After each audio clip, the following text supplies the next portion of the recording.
ओम शांति शांति सहस्राक्ष सहस्रपद सबूमि विश्वतो वृत्त्यात्यदिष्टदशांकुलं पुरुषवेद उसर्गं यद्भुतमेतद भव्यमुता उक्तत्वशेषाण यद्भवि लक्ष्मी नारायण देवताभ्यो नमः आत्मप्रदक्षिण नमस्कारां समर्पयामि वेदाहमेधं पुरुषं महन्तम् आदित्यवर्णं तपसो जातो वनस्पतिं सवृक्षो दलबिल्वः तस्य फलानि तपसा नस्तु मयान्तराय च श्रीमन्मः जय श्रीराम जय श्रीराम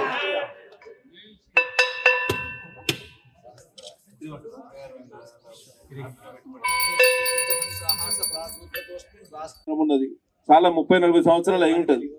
తప్పకుండా నేను సర్పంచ్ గారిని కోరుతున్నా, ఎన్ఆర్ఈజీఎస్ కింద ప్రపోజల్ పెట్టండి.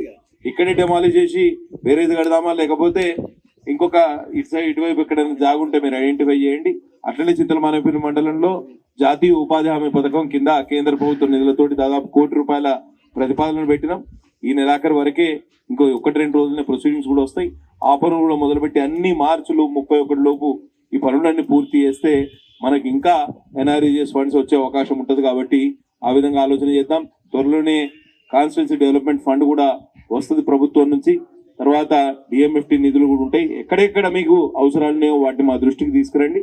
తప్పకుండా ఆ సమస్యల పరిష్కారం కోసం ముందుందాం. చాలా వెనుకబడ్డాం, చాలా ఇబ్బందులు పడ్డాం. ఇక దీని నుంచి వడివడిగా అడుగులేస్తూ అభివృద్ధి వైపు నడవాల్సిన సమయం. ఈ అభివృద్ధి యజ్ఞంలో ఇవాళ తొలి అడుగు పడ్డది. ఇవాళ సర్పంచులు రేపటి నుంచా ఎల్లుండి నుంచో మాజీలు అవుతున్నారు. కాబట్టి సర్పంచుల పదవీ కాలం పెద్ద సంతోషకరమైన పదవీ కాలం ఏం కాదు. చాలా ఇబ్బందులు పడ్డారు. కేంద్ర ప్రభుత్వం ఇచ్చిన బొటాబొటి నిధులే. మీ గ్రామ పంచాయతీకి ఎన్ని నిధులు వచ్చేటి నెలవారీ? ₹1,00,000 అన్ని జీతాలు, శానిటేషన్ కావాలి. ఇక అన్ని వర్కర్స్, స్కూల్ కు అటాచ్డ్ ఒక అటెండర్ కూడా మీరే ఇవ్వాలనా మీ దాంట్లో?